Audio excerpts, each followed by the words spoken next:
नमस्कार. तर पिंगा गो पोरी पिंगा या मालिकेच्या आजच्या भागात आपण पाहणार आहोत की तेजा खूपच टेन्शनमध्ये असते आणि तिला आठवत असतं की हॉस्पिटलमध्ये हर्षित जेव्हा तिला मिठी मारून रडत असतो तेव्हाच तिथे प्रेरणा आलेली असते आणि ती खूप रागाने तेजाकडे बघत असते. आणि यानंतर घरीसुद्धा प्रेरणा तिला म्हणाली होती की तब्येत जरी बरी नसली ना तरी डोकं ठिकाणावर असलं पाहिजे. हे आठवून तेजा खूपच अस्वस्थ झालेली असते आणि खूप रडतही असते. आता तितक्या तिथे प्रेरणा येते आणि तेजाला विचारते की काय गं, तू रोशन आंटी आणि समोर जे काही बोलली ते खरं आहे का?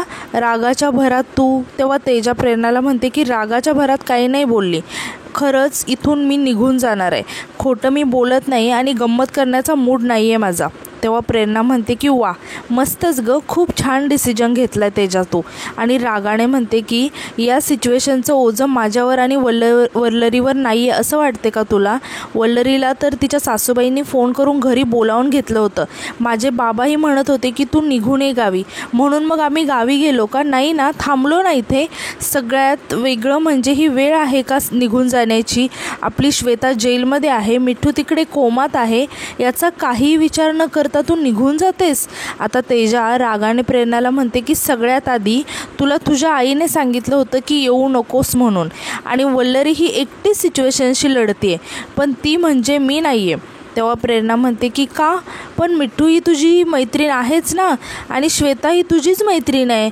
मग तू तिच्या कितीही विरोधात असली तरी मग मिठूसाठी वल्लरी जर थांबू शकते तर तू का स्वार्थीपणा करतेस? तेव्हा तेजा म्हणते की मला नाही करायचं आहे काही. एकतर ऑलरेडी मिठूसोबत जे काही झालं आहे त्याबद्दल मला खूप गिल्ट आहे, आणि त्यात असा घाणेरडा डाऊट घेऊन तू माझा ताप आणखीनच वाढवतेस. प्रेरणा, हर्षितला मिठी मारली मी फक्त, म्हणून माझ्या मनात काहीतरी वाईट आहे हा असा विचार केलास तू? आणि हे असे विचार, ही अशी मेंटॅलिटी मी नाही सहन करू शकत अजून. निघ आता इथून. तेव्हा प्रेरणा म्हणते की ठीक आहे, कुठे जाणार आहेस तू? यावर तेजा सांगते की सिंगापूरला. तेव्हा प्रेरणा खूप शॉक होते आणि म्हणते की काय? तेव्हा तेजा सांगते की हो, या शहरात काय, मला या देशातच राहायचं नाही आहे आता, आणि एवढ्या लांब गेले तर हर्षित आणि मिठूपासून सुद्धा लांब राहता येईल. म्हणजे ती जेव्हा शुद्धीवर येईल तेव्हा मी नसेल समोर, मी त्या दोघांच्या मध्ये कधी येणारच नाही. आणि प्रेरणाकडे बघत म्हणते की कळतंय ना, यामध्ये सुद्धा मिठूचाच विचार करते मी. आणि म्हणते की घ्या, मी कोणाला सांगते, तुला कसं कळणार ते? तेव्हा प्रेरणा खूप टेन्शनमध्ये येते आणि म्हणते की हे बघ तेजा, मी जस्टिफिकेशन नाही देते, पण त्यावेळेला जे चित्र माझ्या डोळ्यासमोर होतं त्यामुळे माझा गैरसमज झाला, पण माझा गैरसमज झाला म्हणून तू अशी निघून जाऊ नकोस. तेव्हा तेजा म्हणते की तुला माहिती आहे, वल्लरी म्हणाली ते खरं आहे, माती झाली आपल्या मैत्रीची, कारण ती कधी स्ट्रॉंग नव्हतीच. तेव्हा प्रेरणा म्हणते की इतकं टोकाचं का बोलतेस तू तेजा, खरंच चुकले मी. तेव्हा तेजा म्हणते की परिस्थिती कशी असली तरी स्वतःच्या मैत्रिणीवर डाऊट नाही ग घेत कोणी, असं म्हणून तेजा तिथून जायला लागते. तेव्हा प्रेरणा तिला थांबवत म्हणते की तेजा थांब, खरंच चुकलं माझं, माफ कर मला, नको निघून जाऊस प्लीज. यावर तेजा म्हणते की प्रेरणा, तुझ्याकडून ही अपेक्षा नव्हती, मला खूप दुखावलं आहेस तू मला नाही वाटत की मी आयुष्यात कधीही तुला माफ करू शकेल म्हणून, असं म्हणून तेजा रागाने तिथून निघून जाते. तर इकडे प्रेरणाला खूपच वाईट वाटत असतं आणि ती खूपच रडायला लागते. तर यानंतर दुसरीकडे आपण पाहतो की वल्लरी आणि मनोज घरी यायला निघालेले असतात. आता मनोज काहीच बोलत नाही. हे बघून वल्लरी मनोजला विचारते की एक मिनिट, काय झाले तुम्हाला? मगाचपासून बघते मी, हॉटेलमध्ये तर नॉर्मल होता तुम्ही, आणि अचानक असं काय झालं तुम्हाला? तेव्हा मनोज म्हणतो की नाही, कुठे काय, आपण त्या मोबाईलबद्दल बोललो ना म्हणून काळजी वाटली, बाकी काय नाही. तेव्हा वल्लरी म्हणते की अहो, असं बोलून कसं चालेल? आपणच जर का असं वागलो तर या केससाठी कसा लढा देणार आहोत, कसा पुढचा शोध लावणार आहोत आपण? तेव्हा मनोज म्हणतो की काळजी तर घ्यायला पाहिजे ना वल्लरी, तू स्वतःला जप. तेव्हा वल्लरी म्हणते की काय झालं आहे, तुम्ही काहीच सांगत नाही आहे, तुम्ही काय लपवत आहात माझ्यापासून नक्की? तेव्हा मनोज म्हणतो की काय नाही, मी तुला म्हटलं ना, कोणीतरी आपला पाठलाग करू शकतं, कुणीतरी आपलं सतत लक्ष ठेवू शकतं, म्हणून काळजी वाटते, बाकी काय नाही. तू तुझी काळजी घे आणि मी सांगितलेलं लक्षात ठेवायचं, बाकी काय नाही. त्यावर वल्लरी काहीच बोलत नाही आणि तिथून मनोजला काळजी घ्या असं म्हणून निघून जाते. आता वल्लरी गेल्यानंतर मनोजला लगेच एक फोन येतो. तेव्हा मनोज फोनकडे बघून खूपच घाबरतो आणि फोन उचलतो आणि म्हणतो की हॅलो. तेव्हा तिकडून फोनवरती मनोजला कोणीतरी म्हणतं की काय रे मनोज, असं आसोद्याला चाललास का? तेव्हा मनोज खूपच घाबरून म्हणतो की हो, कोण बोलतोय तुम्ही? तेव्हा तिकडून तो माणूस म्हणतो की असला कसला नवरा आहेस रे तू? एवढ्या डेंजर वातावरणात बायकोला एकटीला सोडून स्वतः गावी चाललाय. तुझं प्रेम नाही आहे का बायकोवर? तिचा जीव धोक्यात टाकून निघालायस? तेव्हा मनोज इकडे तिकडे बघायला लागतो. तेव्हा तो माणूस म्हणतो की नाही, काही फायदा नाही आहे शोधून, सापडणार तर नाहीच आहे मी तुला.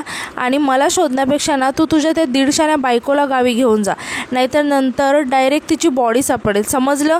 तेव्हा मनोज खूप घाबरतो आणि विचारायला लागतो की कोण बोलतंय. आता तो माणूस फोन कट करतो. तेव्हा मनोज खूपच घाबरून जातो. तर आता यानंतर आपण पाहतो की मनोज त्याच्या मित्रापाशी घाईघाईने आलेला असतो आणि म्हणतो की संदीप, मला तुझी थोडीशी मदत हवी आहे. तेव्हा त्याचा मित्र म्हणतो की काय झालं मनोज? तेव्हा मनोज त्याला म्हणतो की मला सांग की आपल्याला जर अनोळखी नंबरवरून फोन किंवा मेसेज आला असेल तर तो नंबर शोधून काढता येईल का, हा कोणाचा आहे ते?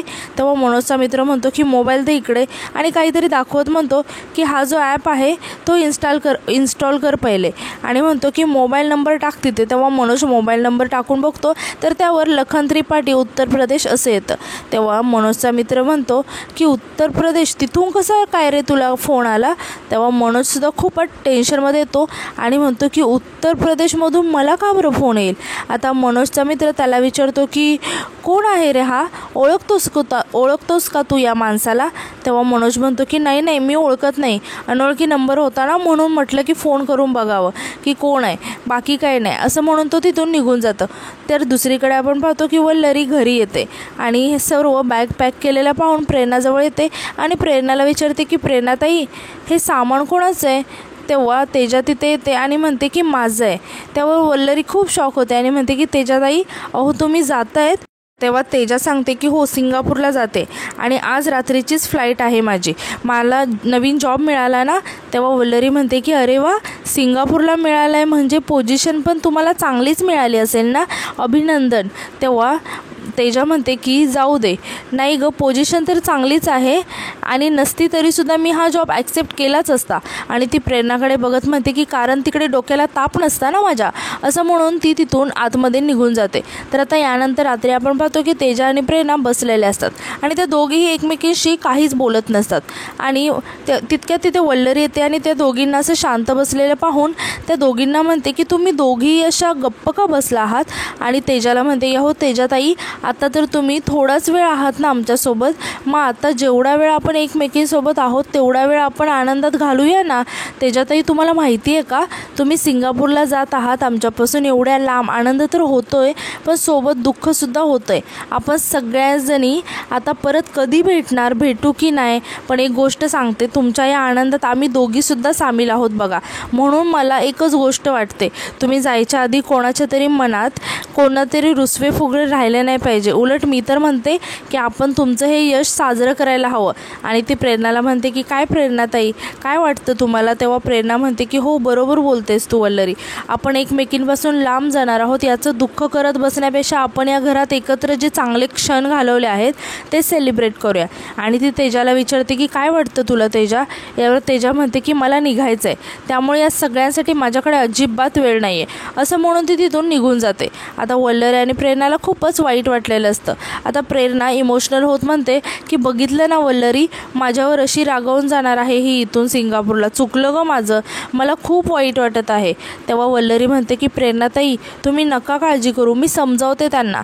यावर प्रेरणा म्हणते की कसं समजावणार आहेस, ही अशी निघून चालली आहे, खरं तर मला तिच्या आवडीचे पदार्थ करून तिला खायला घालायचे होते, मी दुखावलं आहे तिला, पण तिच्यासाठी एवढं तर नक्कीच करू शकते आम्ही, पण ही अशीच चिडून बसली तर, असं म्हणून ती खूप रडायला लागते. तेव्हा वल्लरी म्हणते की तुम्हाला असं वाटत आहे ना, मग करा, बनवा त्यांच्या आवडीचे पदार्थ आणि खाऊ घाला त्यांना, मी बघते काय करायचं ते, आता तुम्ही सगळं माझ्यावर सोडा. आता यानंतर आपण पाहतो की तेजा निघालेले असते आणि ती वल्लरीला म्हणते की निघते मी वल्लरी. तेव्हा वल्लरी आश्चर्याने विचारते की तुमच्या फ्लाईटला तर अजून टाईम आहे ना. यावर तेजा म्हणते की इथे बसून काय करू, त्यापेक्षा एअरपोर्टवर जाऊन बसते. आता वल्लरी तेजाला म्हणते की ताई ऐका ना, मला तुम्हाला काहीतरी सांगायचं आहे, तुम्ही आता सिंगापूरला जात आहात, परत कधी येणार आहे हे कोणालाही माहिती नाही आहे, आम्हाला परत भेटाल की नाही हे सुद्धा माहिती नाही, मग मनात उगाच कडवटपणा घेऊन का जात आहात तुम्ही? त्यापेक्षा मनातलं सगळं राग विसरून जा ना. हे बघा ताई, मी आता आले आहे ना तुमच्या आयुष्यामध्ये, पण तुम्ही आणि प्रेरणाताई एकमेकींना किती वर्षापासून ओळखता आहात. आता जर तुम्ही मनात राग ठेवून गेलात ना तर राग मोठा ठरेल आणि मैत्री छोटी. प्रेरणाताईंची इच्छा आहे आज तुम्हाला सेंड ऑफ पार्टी द्यायची. त्यांची इच्छा पूर्ण करा ना. आज एक शेवटचा आपण सगळ्याजणी, आणि परत इमोशनल होत म्हणते की सगळ्याजणी नाही आहोत, पण निदान तिघीजणी तरी शेवटचं एकत्र जेवूया. प्रेरणासुद्धा तेजाला म्हणते की तेजा प्लीज. यावर तेजा काहीच बोलत नाही आणि शांतपणे जेवायला बसते. तेव्हा वल्लरी आणि प्रेरणा खूप खुश होतात आणि तिला आनंदाने जेवण वाढायला लागतात. आता प्रेरणा खूपच इमोशनल झालेली असते आणि ती तेजाला म्हणते की बाय, तुझ्या आवडीचे सगळे पदार्थ केले आहेत. बांगडा फ्राय पण केला आहे आणि सोलकढी पण केली आहे. तुझा फेवरेट जिरा राईससुद्धा केला आहे. वरून तडकासुद्धा दिला आहे. आणि ती तेजाला म्हणते की तेजा, मी जे काही वागले ना त्यासाठी तू मला माफ करू शकत नाही का कधी? असं बोलली आहेस तू, पण माझ्याकडून जे काही घडले ते मी मागे घेऊ शकत नाही ना गं. मी फक्त सॉरी म्हणू शकते. आणि ती तेजाला भरवायला लागते आणि म्हणते की एक घास खाऊन घे प्लीज, एक घास खाऊन घे. पण तेजा काहीच न बोलता शांत बसलेली असते. आता तेव्हाच वल्लरी म्हणते की तेजाताई प्लीज. यावर तेजा काहीच न बोलता प्रेरणाने भरवलेला घास खाते आणि खूपच रडायला लागते. आता वल्लरी आणि प्रेरणासुद्धा खूप इमोशनल झालेले असतात आणि त्यासुद्धा खूप रडायला लागतात. आता तेजा प्रेरणाला मिठी मारून खूप रडायला लागते आणि रडत म्हणते की हे सगळं मी खूप मिस करणार आहे. हे जेवण, तुम्हा सगळ्यांना खूप मिस करणार आहे. आणि परत हसत म्हणते की झालं ना, जायच्या आधी सेंटी केलं ना मला. तेव्हा वल्लरी तेजाला म्हणते की तेजाताई, अहो हे सगळं काय घेऊन बसलात? हे घ्या, तुम्हाला हे चिप्स खूप आवडतात ना, म्हणून तुमच्यासाठी खास मागवले आहेत प्रेरणाताईंनी. असं म्हणून ती तेजाला चिप्स भरवते. आता प्रेरणा तेजाला ज्यूस देत म्हणते की हे बघ, तुझं फेवरेट ज्यूससुद्धा आहे. तेव्हा तेजा म्हणते की हे सगळं वेफर ज्यूस बघितलं ना की मला आपल्या पार्ट्या आठवतात आणि तिला त्या सर्वांनी घालवलेले एकत्र क्षण आठवायला लागतात. आणि म्हणते की एकदा ठरलं ना की आज पार्टी आहे तर मिठ्ठू जाऊन नवीन आउटफिट सिलेक्ट करायची आणि श्वेता प्लेलिस्ट काढायची आणि पार्टी संपेपर्यंत मिठ्ठू फक्त डान्स करायची. एवढा डान्स केला आहे ना तिने. यावर प्रेरणा म्हणते की खरं आहे गं तुझं, पण एकटी नाचायची नाही आहे, माझ्या मागे लागायची. प्रेरणा दी, तू पण डान्स कर ना. पण मला कुठे येतो तिचा तो डान्स, पण नाही ऐकेल ती मिठ्ठू कसली. असं म्हणून त्या तिघी खूप इमोशनल होतात. आता तेजा वल्लरीकडे बघत म्हणते की प्रेरणा, तुला आठवतं आहे का वल्लरी तेव्हा नवीन आपल्या घरी आली होती, तेव्हा आपण तिला चुकीचा ॲड्रेस दिला होता. असं म्हणून तिला तो वल्लरीचा मुंबईत आल्यानंतरचा पहिला दिवस आठवतो. आणि हे आठवून ती म्हणते की काय भटकत होती ती इकडे तिकडे उन्हात आपल्यामुळे. यावर प्रेरणा म्हणते की आपल्यामुळे नाही आहे, तुझ्यामुळे. तुझी आयडिया होती ही. आणि ती वल्लरीला म्हणते की वल्लरी हिची आयडिया होती ही आमची नाही. तेव्हा तेजा उठून उभी राहते आणि वल्लरीला म्हणते की खरंच सॉरी, मी तुझ्याशी असं वागले. तेव्हा वल्लरी खूपच इमोशनल होते आणि रडत तेजाला मिठी मारते आणि म्हणते की सॉरी का म्हणताय तुम्ही? मी तर ते केव्हाच विसरून गेले. पण तुम्हाला सॉरी म्हणायचं असेल ना तर तुम्ही ते मला पहिल्या दिवशीच कॉक्रोचमुळे घाबरवलं होतं ना, त्यासाठी म्हणा. ते अजूनसुद्धा लक्षात आहे माझ्या. आता हे आठवून सगळेच हसायला लागतात. तेव्हा तेजा म्हणते की अगं केवढी घाबरली होतीस तू? तेव्हा वल्लरी म्हणते की मला तर भीतीच वाटते कॉक्रोचची. तेजा म्हणते की एकतर एवढूशा जागेमध्ये 4 जणी, आम्ही कशाबशा ॲडजस्ट करायचं. आणि ती म्हणते की इथे एका ठिकाणी मिठ्ठूच्या ऑडिशनची जागा, आणि ती बाल्कनीमध्ये जात म्हणते की आणि ही बाल्कनी, इथे आपण आपल्या श्वेताला समजावलं होतं माहिती आहे का? किती सांगितलं होतं तिला की रागावर थोडा कंट्रोल ठेव, थोडी मेडिटेशन कर, मन शांत ठेव, पण नाही ऐकलं. आता प्रेरणा रडत तेजाला म्हणते की तेजा, ही तुझी फेवरेट खुर्ची आहे ना, इथे बसून असा लॅपटॉप उघडायचा आणि मस्त ब्लॅक कॉफी प्यायची. आणि या खुर्चीवर बसून ब्लॅक कॉफी पिली की त्याची चव एक्स्ट्रा स्पेशल लागते ना. तेव्हा तेजा म्हणते की विषय आहे का, ब्लॅक कॉफी तर पाहिजेच, ती पण या खुर्चीवर बसूनच. आणि ती म्हणते की मी खरं सांगते, प्रत्येकाने ब्लॅक कॉफीत बनवून दिली होती मला, पण प्रत्येकाच्या हातची चव अमेझिंग होती. आणि खूप इमोशनल होत म्हणते की प्रत्येक कोपऱ्यात आठवणी आहेत गं. आता त्या सर्वजणी आतमध्ये जातात आणि आतमध्ये असलेलं कपाट दाखवत तेजा म्हणते की आणि या जागेला लागलेली वाळवी. असं म्हणून त्या तिघी हसायला लागतात. तेव्हा प्रेरणा हसत म्हणते की किती प्रयत्न केले होते ती वाळवी जावी म्हणून. तेव्हा तेजा म्हणते की हो ना, ती वाळवी काढून टाकण्याचा जुगाड फक्त वल्लरीलाच जमला होता. तुला माहिती आहे का, ही वल्लरी आहे ना आपल्या सगळ्यांमधली ग्रेटेस्ट जुगाडू आहे. आता तेजा बेडकडे बघत खूपच इमोशनल होते आणि रडत म्हणते की आणि ही तीच जागा आहे जिथे आपली मिठ्ठू रक्ताच्या थारोळ्यात पडली होती. स्वतःचं प्रेम माझ्यासाठी सॅक्रिफाईस करत होती आणि ती बिचारी मात्र असं म्हणून ती खूप रडायला लागते. तेव्हा वल्लरी तिला समजावत म्हणते की तेजाताई शांत व्हा. आता तुम्ही तुमच्या आयुष्याची नवीन सुरुवात करायला जात आहात ना, मग हसऱ्या चेहऱ्याने जा आणि मिठ्ठूताईंची तुम्ही नका काळजी करू. आम्ही आहोत ना, आम्ही घेऊ त्यांची काळजी. तेव्हा प्रेरणा म्हणते की तुझ्या आवडीचे सगळे पदार्थ तुझी वाट बघत आहेत ना, डोळे पुस आणि जेवायला चल. मग त्या तिघीही बाहेर जेवायला येतात आणि त्या बाहेर असं काहीतरी बघतात की ते बघून त्या तिघी खूप शॉक होतात आणि तिथेच थांबतात आणि आजचा भाग इथेच संपतो. धन्यवाद.